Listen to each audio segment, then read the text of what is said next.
এই আকাশবাণী গুৱাহাটী পৌৰাঞ্চলিক বাতৰি পঢ়িছো কুমাৰ ডেভিড দাসে আৰু মোৰ সৈতে আছে ডলি দাস। এতিয়াৰ প্ৰধান বাতৰিসমূহ হ'ল শাৰদীয় দুৰ্গোৎসৱৰ আজি বিজয়া দশমী, কোভিড নীতি নিয়মৰ মাজেৰে ষষ্ঠীত প্ৰতিষ্ঠা কৰা দেৱীক বিসৰ্জনৰ যাৱতীয় প্ৰস্তুতি সম্পূৰ্ণ। সন্ত্ৰাসবাদৰ লগতে আন্তঃৰাষ্ট্ৰীয় সীমান্তত অপৰাধ আৰু অবৈধ কাৰ্যকলাপ ৰোধ কৰাৰ বাবে কেন্দ্ৰীয় চৰকাৰে অসম বাংলাদেশ সীমান্তত সীমা সুৰক্ষা বলৰ অধিকাৰ ক্ষেত্ৰ ৫০ কিলোমিটাৰলৈকে বৃদ্ধি কৰাৰ সিদ্ধান্তক মুখ্যমন্ত্ৰী ডঃ হিমন্ত বিশ্ব শৰ্মাৰ আদৰণি। ৰাষ্ট্ৰীয় প্ৰতিৰক্ষা একাডেমীত অহা বছৰৰ পৰা মহিলাৰ প্ৰশিক্ষণ গ্ৰহণ কৰাৰ সুযোগ লাভ কৰিব বুলি প্ৰতিৰক্ষা মন্ত্ৰী ৰাজনাথ সিঙৰ প্ৰকাশ। এশিঙীয়া গড়ৰ ঘনত্বৰ বাবে জনাজাত পবিতৰা অভয়াৰণ্য আজিৰে পৰা পৰ্যটকৰ বাবে মুকলি। আৰু IPL ক্ৰিকেট প্ৰতিযোগিতাৰ আজি ডুবাইত অনুষ্ঠিত হ'বলগীয়া ফাইনেল খেলত Kolkata knight riders Chennai super কিংছৰ মুখামুখি। দেশ কোভিড ছিটা প্ৰদান অভিযানৰ অধীনত ১০০ কোটি পালি প্ৰদানৰ লক্ষ্যত উপনীত হ'বলৈ ওলাইছে। এই প্ৰচেষ্টা সম্ভৱ কৰি তোলা সকলো জনসাধাৰণ, চিকিৎসক, নাৰ্ছ আৰু অন্যান্যসকললৈ আকাশবাণীৰ তৰফৰ পৰা অভিবাদন জনাইছো। একে সময়তে আমি শ্ৰোতাসকলক কোভিড-19 বিৰোধী যুঁজখন এতিয়াও সমাপ্ত হোৱা নাই বুলি সকীয়াই দিব খুজিছো। আমি শ্ৰোতাসকলক শীঘ্ৰেই প্ৰতিষেধক গ্ৰহণ কৰিবলৈ আৰু আনকো প্ৰতিষেধক গ্ৰহণ কৰাত সহায় কৰিবলৈ অনুৰোধ জনাইছো। উৎসৱৰ এই বতৰত তিনিটা সহজ পদক্ষেপ মানি চলিবলৈকো আমি অনুৰোধ জনাইছো। মাস্ক পৰিধান কৰক, ২ গজ দূৰত্ব বৰ্তাই ৰাখক আৰু হাত আৰু মুখৰ পৰিষ্কাৰ পৰিচ্ছন্নতাত গুৰুত্ব দিয়ক। কোভিড সংক্ৰান্তীয় যিকোনো তথ্য আৰু পৰামৰ্শৰ বাবে আপোনালোকে ৰাষ্ট্ৰীয় হেল্পলাইন নম্বৰ 011-2397-8046 অথবা 1075 আৰু ৰাজ্যিক হেল্পলাইন নম্বৰ 104ত ফোন কৰিব পাৰিব। এতিয়া শুনক বিতং বাতৰি। আজি বিজয়া দশমী। ষষ্ঠীত প্ৰতিষ্ঠা কৰা দেৱী দুৰ্গাৰ প্ৰতিমা আজি বিসৰ্জন দিয়া হ'ব। পূৰ্বৰ দৰে এইবাৰো প্ৰতিমা বিসৰ্জনৰ যাৱতীয় প্ৰস্তুতি সম্পূৰ্ণ কৰি তোলা হৈছে আৰু বিশেষকৈ কোভিড-19 জনিত পৰিস্থিতিৰ বাবে প্ৰশাসনে এইবাৰ বিশেষ সতৰ্কতা অৱলম্বন কৰিছে তথা শোভাযাত্ৰা আদিৰ ক্ষেত্ৰত নিষেধাজ্ঞা আৰোপ কৰিছে। অতি কম সংখ্যক ভক্তৰ উপস্থিতিত বিসৰ্জনৰ কাৰ্যসূচী পালন কৰা হ'ব আৰু কমেও এপালি কোভিড প্ৰতিষেধক গ্ৰহণ কৰা ব্যক্তিয়েহে এই কাৰ্যসূচীত অংশ ল'ব পাৰিব। দেৱী দুৰ্গাৰ প্ৰতিমা বিসৰ্জনৰ বাবে কামৰূপ জিলাৰ ব্ৰহ্মপুত্ৰ, বৰলীয়া, পুথিমাৰী, কলাজল, বকো, কলহী, জলজলি আদি নৈৰ ঘাট সাজু কৰা হৈছে। ধুবুৰী জিলা প্ৰশাসনেও প্ৰতিমা বিসৰ্জনৰ বাবে ব্যৱস্থা সম্পূৰ্ণ কৰি নেতাই ধুবুনীৰ ঘাট, গৌৰীপুৰৰ গদাধৰ, গোলকগঞ্জৰ গংগাধৰ, বিলাচীপাৰাৰ গৌৰাং নৈৰ বানিয়াপাৰা আদি ঘাট সাজু কৰি তুলিছে। আনহাতে বিজয়া দশমী উপলক্ষে ৰাজ্যৰ জিলাই জিলাই আজি ড্ৰাই ডে ঘোষণা কৰা হৈছে। সকলো সুৰাৰ পাইকাৰী গুদাম, হোটেল আৰু ক্লাবত থকা বাৰসহ বিলাতী তথা দেশীয় সুৰাৰ দোকানবোৰ আজি বন্ধ থাকিব। সুৰা বা আন নিচাযুক্ত পানীয় বিক্ৰী, বিতৰণ, মজুতকৰণ আৰু সেৱন কৰাত আজি সম্পূৰ্ণ নিষেধাজ্ঞা আৰোপ কৰা হৈছে। সমগ্ৰ দেশতে আজি বিজয়া দশমী আৰু দশেৰা পালন কৰা হৈছে। ভগৱান ৰামৰ ৰাৱণৰ বিৰুদ্ধে বিজয় আৰু অশুভ শক্তিৰ বিৰুদ্ধে শুভ শক্তিৰ বিজয়ৰ প্ৰতীকস্বৰূপে এই উৎসৱ পালন কৰা হয়। ইয়াৰ লগে লগে নৱৰাত্ৰি আৰু দুৰ্গা পূজাৰো সামৰণি পৰে। অসমৰ বিভিন্ন প্ৰান্তত আজি দশেৰা উপলক্ষে বিভিন্ন কাৰ্যসূচী অনুষ্ঠিত হ'ব। বিজয়া দশমীৰ সৈতে সংগতি ৰাখি কামৰূপ জিলাৰ উত্তৰ গুৱাহাটী আৰু মিৰ্জাত সন্ধিয়া ৰাৱণবধ কাৰ্যসূচী ৰূপায়ণ কৰা হ'ব। ৰাষ্ট্ৰপতি শ্ৰী ৰামনাথ কোবিন্দ আৰু উপ ৰাষ্ট্ৰপতি এম ভেংকায়া নাইডুৱে বিজয়া দশমী উপলক্ষে দেশবাসীক ওলগ জনাইছে। ৰাষ্ট্ৰপতি কোবিন্দে তেওঁৰ বাৰ্তাত কয় যে বিজয়া দশমী অশুভ শক্তিৰ বিৰুদ্ধে শুভ শক্তিৰ বিজয়ৰ প্ৰতীক। তেওঁ কয় যে ভগৱান ৰামৰ ব্যক্তিত্ব আৰু মৰ্যাদা পুৰুষোত্তম হিচাপে তেওঁৰ আচৰণ সকলোৰে বাবে আদৰ্শস্বৰূপ। তেওঁ লগতে এইবুলি আশা প্ৰকাশ কৰে যে এই উৎসৱে যেন সমাজৰ নৈতিক ভেটি সবল কৰি তোলে আৰু সকলো নাগৰিকে ৰাষ্ট্ৰ গঠনৰ হকে কাম কৰিবলৈ অনুপ্ৰাণিত কৰে। উপ ৰাষ্ট্ৰপতি এম ভেংকায়া নাইডুৱে নিজৰ বাৰ্তাত কয় যে এই উৎসৱে আমাক সকলো আখৰি শক্তিক মষিমূৰ কৰাৰ বাবে অহৰহ যুঁজ দিয়াৰ আৰু শান্তি সম্প্ৰীতিৰ এনাজৰীডাল শক্তিশালী কৰি তোলাৰ আৱশ্যকতাৰ কথা সোঁৱৰাই দিয়ে। তেওঁ লগতে এই উৎসৱে দেশলৈ শান্তি, সম্প্ৰীতি আৰু সমৃদ্ধিৰ বতৰা কঢ়িয়াই আনিব বুলি আশা প্ৰকাশ কৰে। সন্ত্ৰাসবাদৰ লগতে আন্তঃৰাষ্ট্ৰীয় সীমান্তত অপৰাধ আৰু অবৈধ কাৰ্যকলাপ ৰোধ কৰাৰ বাবে কেন্দ্ৰীয় চৰকাৰে সীমান্ত সুৰক্ষা বল চমুকৈ BSFৰ অধিকাৰ ক্ষেত্ৰ বৃদ্ধি কৰিছে। অসমৰ বাংলাদেশ সীমান্তত BSFৰ অধিকাৰ ক্ষেত্ৰ ১৫ কিলোমিটাৰৰ পৰা ৫০ কিলোমিটাৰলৈ বৃদ্ধি কৰাৰ বিপৰীতে মণিপুৰ, মিজোৰাম, ত্ৰিপুৰা, নাগালেণ্ড আৰু মেঘালয়ত BSFৰ অধিকাৰ ক্ষেত্ৰ ৮০ কিলোমিটাৰৰ পৰা ৫০ কিলোমিটাৰলৈ হ্ৰাস কৰা হৈছে। উল্লেখযোগ্য যে অসম, পাঞ্জাৱ আৰু পশ্চিমবংগত পূৰ্বে BSFৰ অধিকাৰ ক্ষেত্ৰ ১৫ কিলোমিটাৰ আছিল। কেন্দ্ৰীয় চৰকাৰৰ এই সিদ্ধান্তক অসমৰ মুখ্যমন্ত্ৰী ডঃ হিমন্ত বিশ্ব শৰ্মাই আদৰণি জনাই কয় যে এই পদক্ষেপে সীমান্তৰ অবৈধ অনুপ্ৰৱেশ ৰোধ কৰাত সহায় কৰিব। এতিয়াৰে পৰা BSFে বাংলাদেশ সীমান্তৰ পৰা 50 কিলোমিটাৰ পৰ্যন্ত অভিযান চলাব পাৰিব। BSFৰ এই অঞ্চলত সন্দেহযুক্ত লোকক গ্ৰেপ্তাৰ বা বেআইনী সামগ্ৰী জব্দ কৰাৰ কৰ্তৃত্ব থাকিব। দেশৰ প্ৰতিৰক্ষা বাহিনীৰ তিনিওটা শাখাত প্ৰৱেশৰ বাবে প্ৰশিক্ষণ প্ৰদান কৰা প্ৰতিষ্ঠান ৰাষ্ট্ৰীয় প্ৰতিৰক্ষা একাডেমীত অহা বছৰৰ পৰা মহিলাসকলে প্ৰশিক্ষণ গ্ৰহণ কৰাৰ সুযোগ লাভ কৰিব। চাংহাই সহযোগিতা সংস্থাৰ আন্তঃৰাষ্ট্ৰীয় ৱেবিনাৰত সশস্ত্ৰ বাহিনীত মহিলাৰ ভূমিকা শীৰ্ষক বিষয়ক বক্তব্য প্ৰদান কৰি প্ৰতিৰক্ষা মন্ত্ৰী ৰাজনাথ সিঙে এই কথা সদৰি কৰিছে। মন্ত্ৰীগৰাকীয়ে কয় যে যোৱা বছৰ দেশৰ সামৰিক বাহিনীৰ শীৰ্ষ পদত মহিলাসকলক নিয়োগ কৰা হৈছে। আৰক্ষী, কেন্দ্ৰীয় আৰক্ষী বাহিনী, অৰ্ধসামৰিক বাহিনী আৰু সশস্ত্ৰ বাহিনীত মহিলাসকলৰ অন্তৰ্ভুক্তি প্ৰগতিৰ পৰিচায়ক বুলি উল্লেখ কৰি মন্ত্ৰীগৰাকীয়ে সশস্ত্ৰ বাহিনীত মহিলাসকলৰ অংশগ্ৰহণ আৰু ভূমিকা অধিক ব্যাপক হ'ব বুলিও আশা প্ৰকাশ কৰে। মন্ত্ৰীগৰাকীয়ে কয় যে মহিলাসকলে অংশ লোৱা প্ৰতিটো ক্ষেত্ৰতেই প্ৰতিযোগিতাত অৱতীৰ্ণ হৈ নিজৰ উৎকৃষ্টতা প্ৰতিপন্ন কৰি আহিছে। ভাৰতীয় উপকূলৰক্ষী বাহিনীয়ে মহিলা বিষয়াসকলক পাইলট, পৰ্যবেক্ষক আৰু বিমান সহযোগীৰ দৰে যুঁজাৰুৰ ভূমিকাত অৱতীৰ্ণ কৰি আহিছে।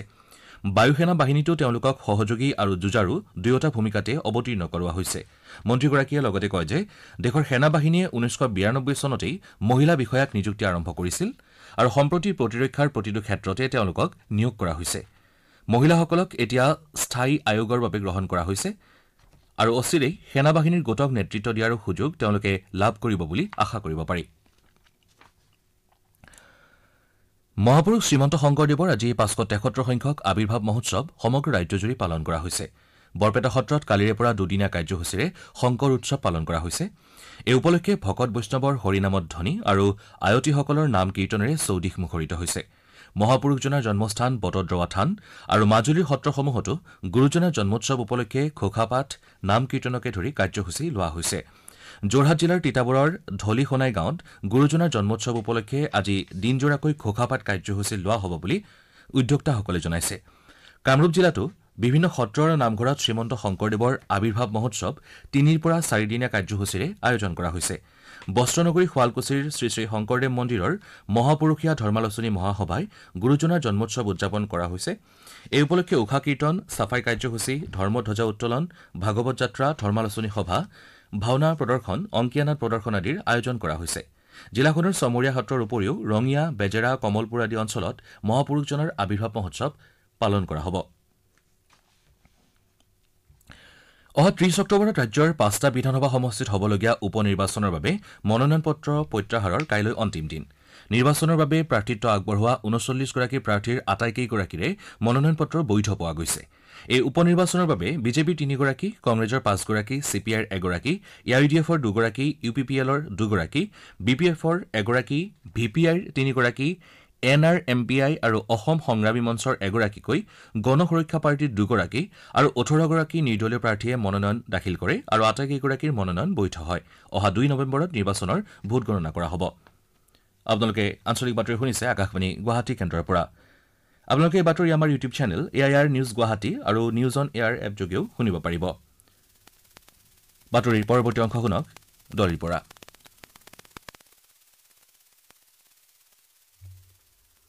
মৰিগাঁও জিলাৰ জৈৱ বৈচিত্ৰ্য কেন্দ্ৰ পৃথিৱীৰ ভিতৰতে কম আয়তনত সৰ্বাধিক গড় থকা পবিতৰা অভয়াৰণ্য আজিৰ পৰা পৰ্যটকৰ বাবে মুকলি কৰা হ'ব। এই বছৰ ব্ৰহ্মপুত্ৰৰ বানত বেয়াকৈ ক্ষতিগ্ৰস্ত হোৱা অভয়াৰণ্যখনৰ আন্তঃগাঁথনি মেৰামতি ইতিমধ্যে সম্পন্ন হৈছে। কোভিড-সৃষ্ট পৰিস্থিতিত বিভিন্ন বাধ্যবাধকতাৰ বাবে যোৱা বছৰ পবিতৰালৈ পৰ্যটকৰ সোঁত কম আছিল যদিও পবিতৰাই মুঠ ৩৬ লাখ টকা ৰাজহ সংগ্ৰহ কৰিছিল। আজি জলসম্পদ আৰু জনসংযোগ মন্ত্ৰী পীযুষ হাজৰিকাই পবিতৰা অভয়াৰণ্য আনুষ্ঠানিকভাৱে মুকলি কৰিব। প্ৰধানমন্ত্ৰী নৰেন্দ্ৰ মোদীয়ে আজি প্ৰতিৰক্ষা মন্ত্ৰালয়ে আয়োজন কৰা এটা অনুষ্ঠানত ভিডিঅ' কনফাৰেন্সিং ব্যৱস্থাৰে ভাষণ প্ৰদান কৰিব। এই অনুষ্ঠানত 7টা নতুন প্ৰতিৰক্ষা কোম্পানীক ৰাষ্ট্ৰৰ নামত উৎসৰ্গা কৰা হ'ব।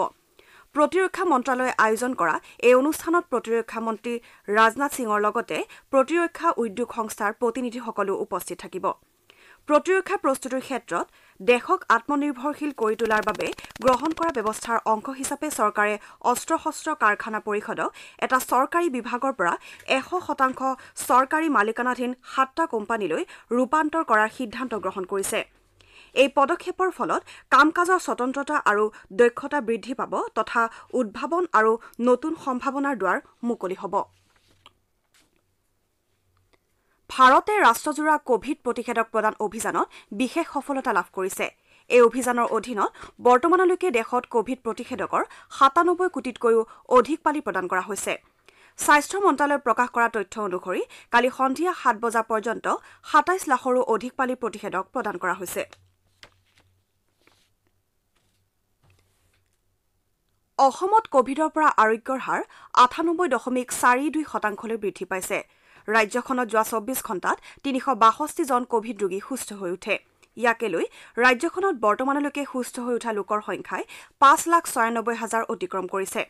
ইয়াৰ বিপৰীতে ৰাজ্যখনত বিগত ২৪ ঘণ্টাত ১৩,৫৪৮টা নমুনাৰ পৰীক্ষাৰ অন্তত ২০৭ জন লোকৰ দেহত কৰনা ভাইৰাছৰ উপস্থিতি ধৰা পৰে।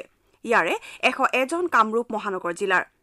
ৰাজ্যখনত কালি সংক্ৰমণৰ হাৰ আছিল ১.৫৩%। ৰাজ্যখনত সম্প্ৰতি ২,২৯৯ জন চিকিৎসাধীন কোভিড ৰোগী আছে। সমগ্ৰ দেশৰ লগতে ডিব্ৰুগড় জিলাতো ৰাষ্ট্ৰীয় আইন সেৱা প্ৰাধিকৰণৰ নিৰ্দেশত কালি জিলাখনৰ বিভিন্ন ঠাইত ঘৰে ঘৰে গৈ আইন সেৱাৰ অধিকাৰ সম্পৰ্কে সজাগতা সৃষ্টি কৰা হয়। অসম ৰাজ্যিক আইন সেৱা প্ৰাধিকৰণৰ উদ্যোগত চলি থকা এই দেশজোৰা সজাগতা কাৰ্যসূচীৰ অধীনত আইন সেৱা অধিকাৰৰ সম্পৰ্কত ৰাজ্যক সজাগ কৰাৰ প্ৰয়াস কৰা হৈছে।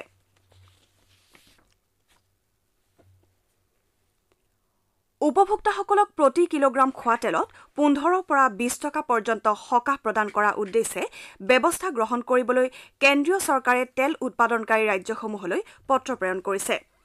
কেন্দ্ৰৰ তৰফৰ পৰা ৰাজস্থান, মধ্যপ্ৰদেশ, মহাৰাষ্ট্ৰ, গুজৰাট, উত্তৰ প্ৰদেশ, পশ্চিমবংগ, তামিলনাডু আৰু অন্ধ্ৰপ্ৰদেশলৈ পত্ৰ প্ৰেৰণ কৰা হৈছে। খাদ্য আৰু ৰাজহুৱা বিতৰণ বিভাগে খোৱা তেলৰ মূল্য হ্ৰাস কৰাৰ উদ্দেশ্যে উচিত আৰু তাৎক্ষণিক ব্যৱস্থা গ্ৰহণ কৰিবলৈ তেল উৎপাদনকাৰী ৰাজ্যসমূহলৈ আহ্বান জনাইছে।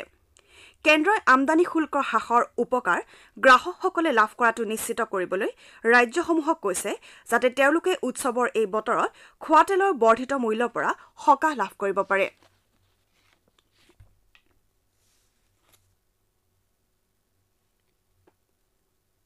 ৰাজ্যৰ অন্যতম আঞ্চলিক ৰাজনৈতিক দল অসম গণ পৰিষদৰ ৩৭ সংখ্যক প্ৰতিষ্ঠা দিৱস কালি ৰাজ্যজুৰি উদযাপন কৰা হয়। দলৰ প্ৰতিটো বিধান পৰিষদে দিনজোৰা কাৰ্যসূচীৰে প্ৰতিষ্ঠা দিৱস পালন কৰাৰ লগতে কেন্দ্ৰীয়ভাৱে শিৱসাগৰ জিলাৰ থাওৰা সমষ্টিৰ অন্তৰ্গত ডিমৌ ৰাজহুৱা খেলপথাৰত কাৰ্যসূচী পালন কৰা হয়। এই উদ্দেশ্যে পুৱা দলৰ সভাপতি অতুল বৰাই পতাকা উত্তোলন কৰে। কাৰ্যসূচীত দলৰ কাৰ্যকৰী সভাপতি কেশৱ মহন্ত আৰু জ্যেষ্ঠ নেতা ফণীভূষণ চৌধুৰীয়ে অংশ লয়। এই উপলক্ষে আয়োজিত ৰাজহুৱা সভাত দলৰ সভাপতি তথা মন্ত্ৰী অতুল বৰাই দিয়া ভাষণত কয় যে অসম গণ পৰিষদ দলে দায়বদ্ধতা সহকাৰে ৰাজ্যখনৰ সুৰক্ষিত ভৱিষ্যতৰ বাবে কাম কৰি আহিছে আৰু কাম কৰি যাব। স্থানীয় স্বাৰ্থ ৰক্ষাৰ বাবে আঞ্চলিকতাবাদৰ বিকল্প নাই বুলি উল্লেখ কৰি তেওঁ মিত্ৰজোঁটৰ অংশীদাৰী হৈ ৰাজ্যৰ উন্নয়নৰ বাবে কাম কৰি গৈছে বুলি মত পোষণ কৰে। দলৰ আমবাৰীৰ মুখ্য কাৰ্যালয়ত অগপৰ সাধাৰণ সম্পাদক ড কমলাকান্ত কলিতাই দলীয় পতাকা উত্তোলন কৰি প্ৰতিষ্ঠা দিৱসৰ কাৰ্যসূচীৰ শুভাৰম্ভ কৰে। ৰাজ্যৰ প্ৰতিখন জিলাতে প্ৰতিষ্ঠা দিৱস উপলক্ষে বিভিন্ন কাৰ্যসূচী পালন কৰা হয়। IPL ক্ৰিকেট প্ৰতিযোগিতাৰ ডুবাইত আজি হ'বলগীয়া ফাইনেলত Kolkata knight riders Chennai super কিংছৰ মুখামুখি হ'ব। খেলখন সন্ধিয়া 7:30 বজাত আৰম্ভ হ'ব। মহেন্দ্ৰ